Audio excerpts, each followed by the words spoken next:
Muy buenas a todos y bienvenidos. Estamos en un capítulo más de In The Box, este podcast para el parque, que como pongo siempre en contexto a la gente, es el podcast y es esta iniciativa que se ha hecho con el Parque Científico y Tecnológico de Albacete para conocernos entre empresas. Al final se suben los capítulos a YouTube, donde están todos los capítulos completos y los clips al LinkedIn de lo que viene siendo el Parque Científico y Tecnológico. Y como decimos siempre, porque creo que a vosotros también os ha pasado seguramente, de que tenéis enfrente un letrero que no sabéis quién son, o por lo menos no sabéis a qué se dedican. Sí, eso es muy cierto. Esto es como en las casas de vecinos. Igual. Que a veces bajas en el ascensor con la gente y no sabes ni quién es, ni qué hace, ni nada. Y aquí pues nos pasa un poco a veces igual. Pasa un poco igual. Entonces, con la diferencia de que aquí, si nos conocemos entre todas las empresas, seguramente, y ya ha pasado gracias al podcast, hayan surgido sinergias. De, oye, pues he visto que esta empresa se dedica a el sector, en este caso, renovables, pero es que yo me dedico a la instalación de renovables. Es que puede haber una especie de sinergia que seguramente hagamos. Aquí ya ha pasado de gente que ha pasado por aquí, se ha sentado y lo ha dicho al hacer la entrevista de aquí a 2 capítulos siguientes. No, es que ya vi la entrevista de ellos y hemos hecho sinergia con ellos. Bueno, perfecto. O sea, al final es el fin de este podcast. Y hoy tenemos a una de las empresas del sector renovables, localizada aquí en el Parque Científico y Tecnológico también. Tenemos a José Miguel López, que voy a leerlo, que no me pase como antes, de Atersol. Atersol. Soluciones y aplicaciones renovables. Y aplicaciones renovables. Digamos la marca comercial, o se nos conoce por Atersol. Pues ahora, por como siempre digo, y es mi frase estrella, poner en contexto a la gente, explícanos un poco a qué se dedica Atersol, en qué sector estáis y un poco a lo que os dedicáis al final. Bien. Bueno, nosotros nos dedicamos a la fotovoltaica. Solo fotovoltaica. Es decir, solo hacemos fotovoltaica, pero hacemos todo lo que se puede hacer con fotovoltaica. Bien. Entonces somos una ingeniería. Somos ingenieros, pero no somos una oficina de proyectos. Nosotros hacemos los proyectos de fotovoltaica, los construimos con nuestra gente y hacemos mantenimiento también. O sea, el ciclo completo, ¿no? Lleváis, por así decirlo, el 360 de lo que viene siendo la fotovoltaica completa. Sí. Tanto en las instalaciones como en proyectos. Sí. Nuestro origen, nuestra razón de ser era un poco la instalación, digamos, de tamaño más bien pequeño, mediano, para aportar una solución energética a un cliente. Y nuestros clientes suelen ser particulares que, bueno, pues necesitan un abaratamiento de la energía o una solución energética en un sitio aislado donde no hay energía, y nosotros le estudiamos la mejor de las opciones basada en tecnología fotovoltaica y digamos, le aportamos una solución y si le convence pues la desarrollamos y demás. Ese es nuestro origen. Digo porque el sector es muy amplio. El sector es muy amplio, claro, desde huertos gigantes solares que hubo en la época boom, cuando salió todo el tema de placas solares y fotovoltaica, a proyectos particulares que entiendo, y es lo que me dices, que es un poco los orígenes. Ahora vamos a ver un poco la evolución y dónde habéis acabado, porque hay por aquí proyectos que son de mencionar, que eso ya no es una casa, no es una casa particular como tal, hasta entiendo que también instalaciones en el sector industrial. Eso sí. También habéis hecho. Sí. La verdad es que lo hacemos todo, desde la instalación pequeñita doméstica de autoconsumo hasta una instalación aislada en el campo pequeña también, o grande como una bodega de vinos o algo así que requiere ya mucha más potencia, pero son también aisladas, o una granja de animales, ese tipo de cosas. Y también estamos en las granjas solares, las huertas solares de conexión a red. Hacemos un poco todo. Cuéntanos un poco los orígenes de cómo se crea la empresa, quién la crea, tú solo, o de dónde sale Atersol, y un poco cómo empieza esto. Sí, bueno, nosotros estamos en el sector desde el principio. ¿Cuál es el principio aquí en España? Pues el principio es un decreto que salió para apoyar y financiar las instalaciones fotovoltaicas con ayudas del IDAE, y estoy hablando del 2006, ¿vale? En aquel momento yo tenía un amigo que empezó y crearon una sociedad que tuvo mucha importancia en su momento, que se llamaba Inmodo, Grupo Inmodo Solar, y ellos empezaron a desarrollar huertas solares de conexión a red. Cuando ya ellos estaban creciendo, pues me contactó y quedamos en él veía una oportunidad de hacer instalaciones que ahora nos puede parecer absurdo, pero entonces no había instalaciones en tejado. Las instalaciones que se hacían eran todas en el suelo. A suelo. Pero en tejado no había ninguna, nada. Las primeras fueron aquellas que financiaba el IDAE pequeñitas, pero no había. Entonces fuimos pioneros en eso. Hicimos una sociedad que la creé yo como socio, en total éramos 4 socios, para hacer instalaciones en cubierta. Nos especializamos en instalaciones en cubierta, que inicialmente eran también, acogiéndonos a los reales decretos que había de ayudas, eran para producir electricidad y venderlas a la red. Aunque estuvieran en una cubierta de una nave, no se autoabastecían de esa energía, sino que eran para venta de energía. Porque en aquel entonces era la única manera de, por así decirlo, producir legalmente energía fotovoltaica. Es que Era además, vendiéndola a la red, no era para autoconsumo. Eso antes no se podía. bueno, esto de que te estoy hablando es antes de la prohibición del autoconsumo. Antes de la prohibición Antes de la prohibición. Pero ¿por qué no se hacían de autoconsumo? Porque no salía a cuenta.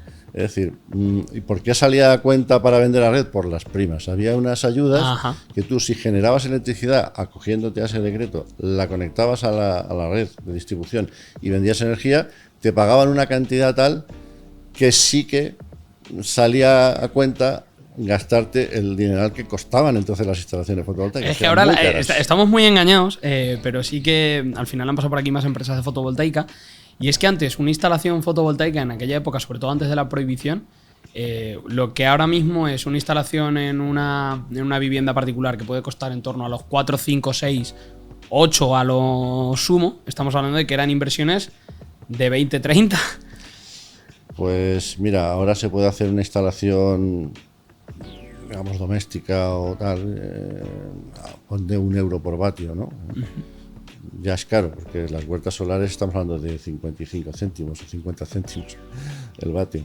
Pues €1 por vatio, pues entonces estábamos hablando de que eso podía costar unos 5 euros el vatio. Eran por 5, ¿eh? Sí, se ha bajado muchísimo, ¿no? Bajado Y muchísimo. todo era el coste del panel. El módulo fotovoltaico es lo que era muy caro en aquel momento. Eso fue antes de que los chinos empezaran a producir paneles a lo bestia. Ya empezaban entonces, 2007, 2008, ya empezaban a dominar, pero había fábricas en Europa, había fábricas por todo el O mundo. sea, lo caro en sí era el panel. El panel. Lo que ahora a día de hoy en una instalación es lo más barato. Totalmente. Entonces el panel era el 80% del coste. Y ahora el panel pues puede ser un 20%. Buah. O menos.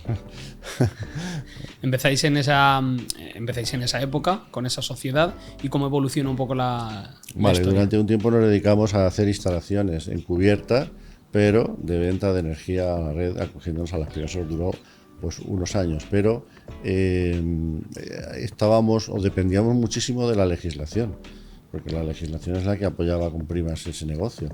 Entonces, al cambiar la legislación, pues cambió el negocio.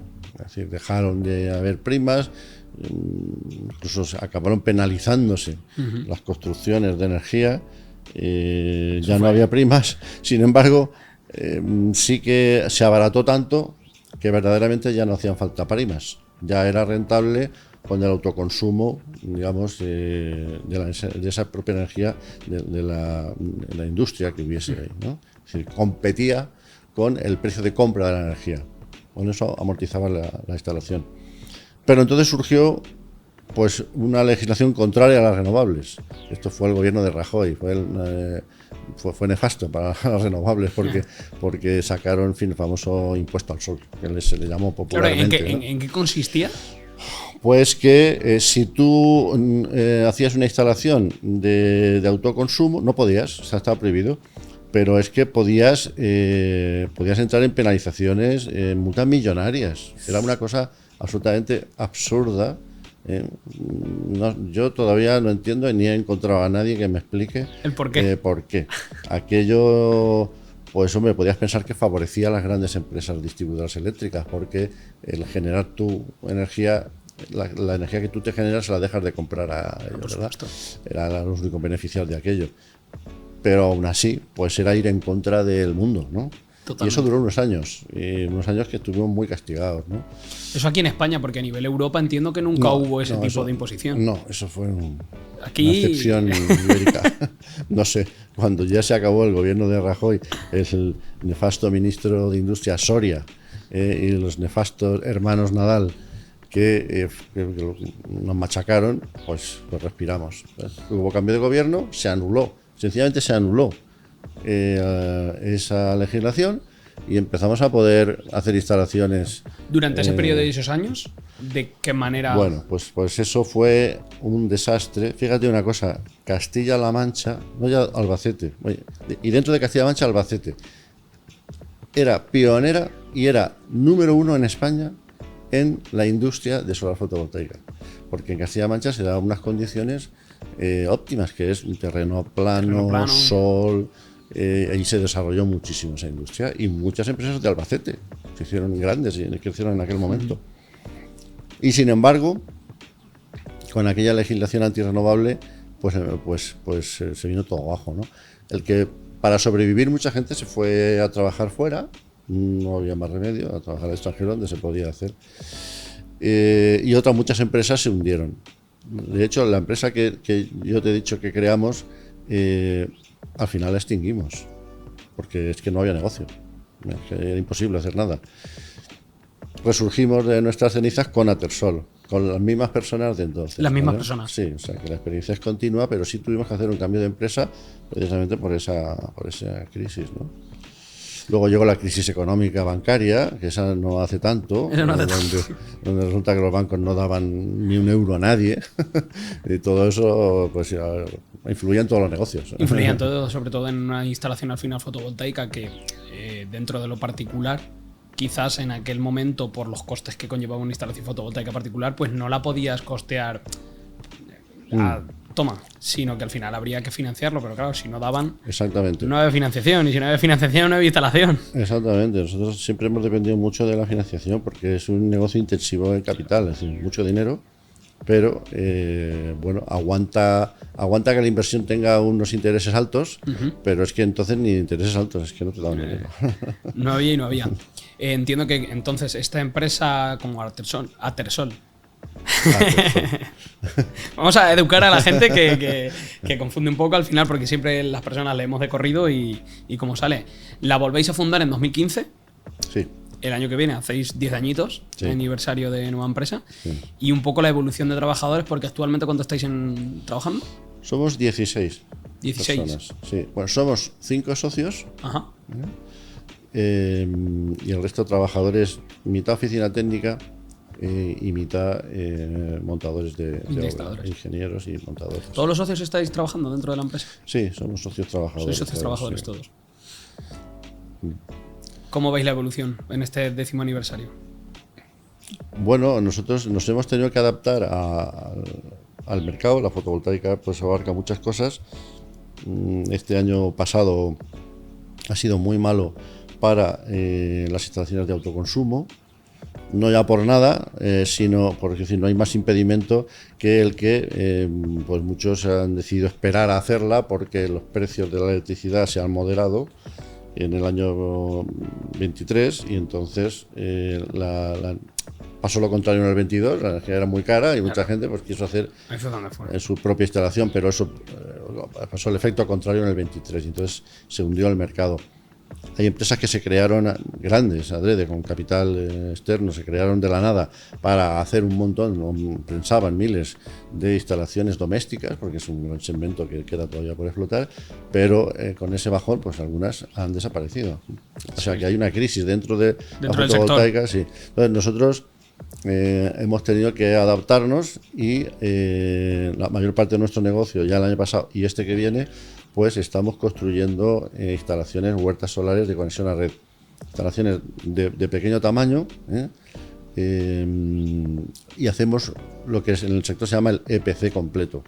Son siglas en inglés que se utilizan mucho, pero significa que tú te ocupas de todo, que haces la ingeniería, que haces las compras, que haces la construcción y entregas llave en mano esa huerta solar, ¿vale? Esa huerta solar que entiendo que si son de mediana a pequeño tamaño, ¿de cuántos kilovatios o de cuántos megas llega a Sí, pues producir? estamos haciendo huertas solares desde 1 megavatio hasta 4 megavatios. Hasta 4 megavatios. Más o menos.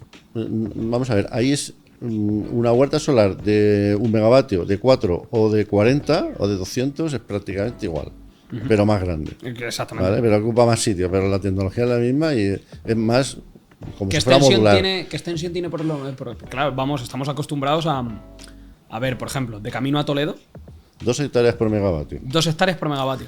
Entonces, ahora se están haciendo ahora te digo, este año pasado, el anterior, se están haciendo las huertas solares más grandes que se han construido nunca. Hay huertas solares de 200 megavatios. 200 megavatios ocupan 400 hectáreas. De hecho, ya lo estamos viendo, vas por la carretera, yo creo que era de camino a Toledo, donde tú veías toda la ladera, que además hacía como la ondulación y veías todo de huerta solar, que ahora mismo no sé qué instalación sería esa, pero se ve grande, se ve grande. Sí. La verdad es que dentro de que a mí en fin, estoy en el sector, me parece una exageración ese tipo de huertas solares. Yo creo que ahí, los políticos, que son los que regulan al final, no han sabido regular la normativa para que se hagan las cosas con más lógica. Es decir, nos encontramos ahora con huertas solares gigantes, de cientos de megavatios, decenas de megavatios, y sin embargo, para el pequeño autoconsumidor que quiere a lo mejor montar 100 kilovatios en su nave, por ejemplo, no se le concede punto de evacuación para verter los excedentes. ¿Por qué no se le concede punto de conexión? Porque las redes están copadas por estas mega huertas solares que han acaparado toda la potencia de evacuación de las redes, ¿verdad? Entonces eso ha impedido que los pequeños puedan hacer nada. A nivel nacional se podría decir que hay un excedente de energía por todos lados. Bueno, ahora mismo la verdad es que sí que hay bastante energía. Yo creo que se están haciendo cosas en previsión de que aumente el consumo, pero ahora mismo, bueno, no sé, muchas. Hay momentos en que bueno, pues hay que paralizar las instalaciones, sí. Pero bueno, hay que pensar un poco en el futuro. Es decir, esto no es energía solo para ahora, sino para los próximos años. Claro. Estábamos hablando de huertas solares y ahí me dejaron aquí un apunte un poco en el guión y es el tema de háblanos sobre las instalaciones de huertas solares en Colombia. Es algo quizás llamativo de una empresa de Albacete que ¿cómo que huertas solares en Colombia? Sí. Pues sí, la verdad es que es bastante, no sé, cosas que pasan, ¿no? porque en Colombia, pues por una casualidad, eso hace años.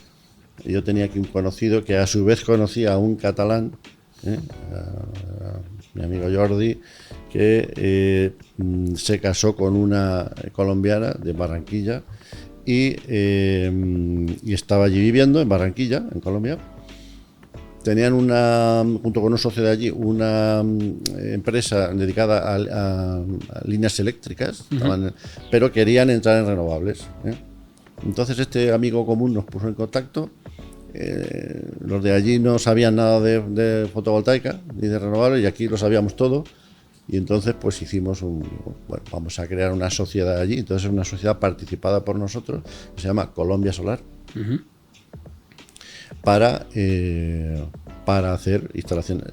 Se daba la circunstancia también de que Colombia iba con varios años de retraso en la implantación de fotovoltaica. Fundamentalmente porque no le había hecho falta, es decir, porque en la matriz energética de Colombia la energía hidroeléctrica tiene mucha importancia, tienen embalses y entonces la energía hidroeléctrica dentro se considera renovable también, pues es la más económica, con lo cual ellos no tenían necesidad de abaratar más en aquella época, con lo cual todo el mundo iba un poco adelantado y ellos no tenían nada, ni legislado siquiera, ¿no? Con lo cual estaban allí, bueno, en pañales totalmente, ¿no?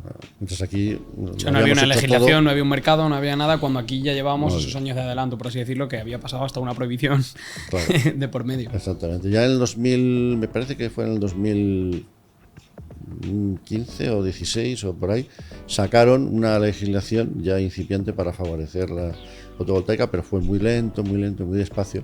Bueno, y en esa empresa lo que empezamos a hacer fue desarrollo. Se llama desarrollo dentro del sector a hacer los primeros pasos para que necesita el negocio, que son los permisos.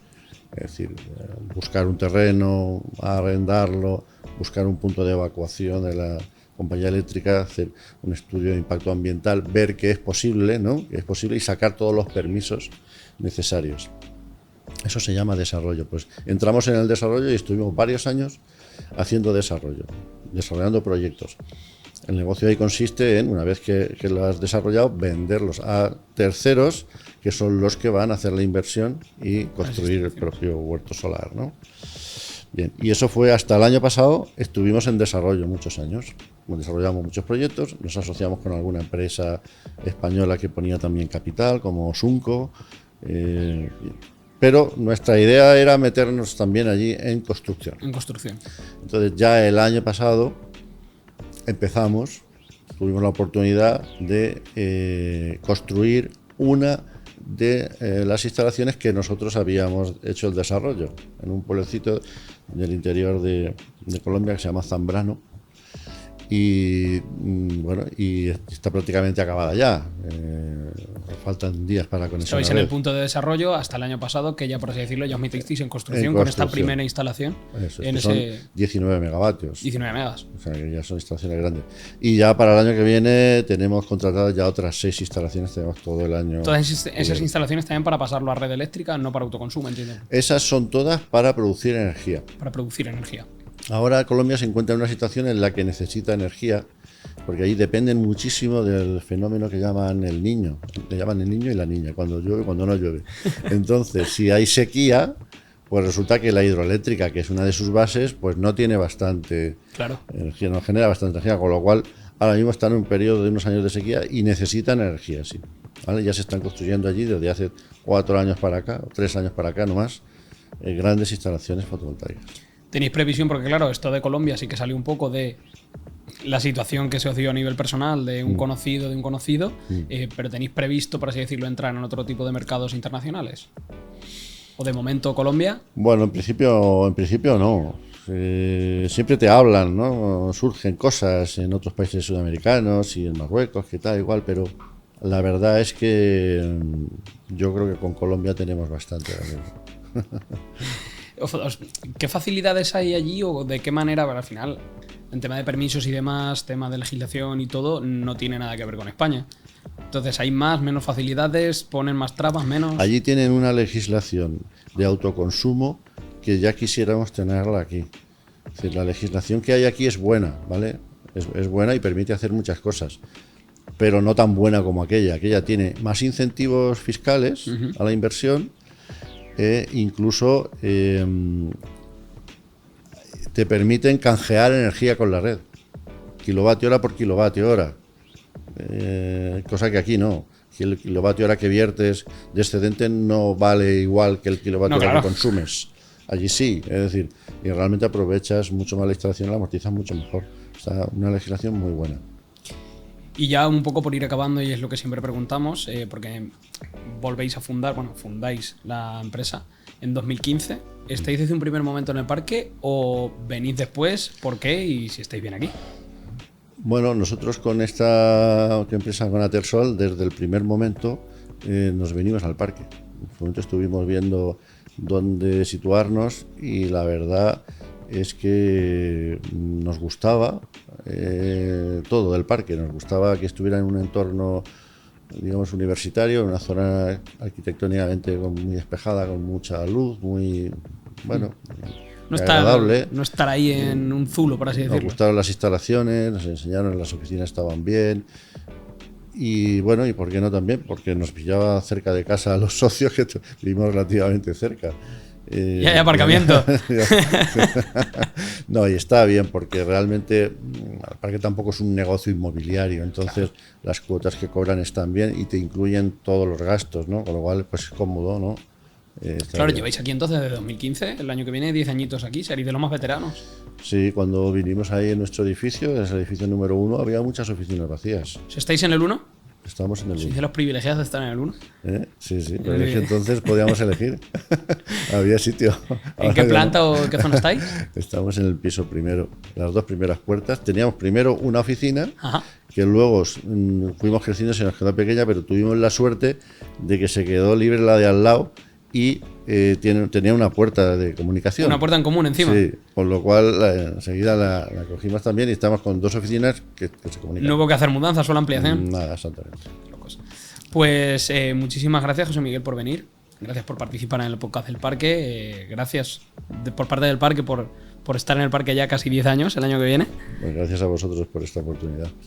Y estamos en contacto. Para la gente que quiera ponerse en contacto con ellos, volvemos a repetir, edificio 1, primera planta. Sí, las primeras puertas. Las primeras puertas. Además vais a ver los letreros, que sí que es cierto que el parque lo tenemos bien señalizado. Eso es. Perfecto, muchísimas gracias.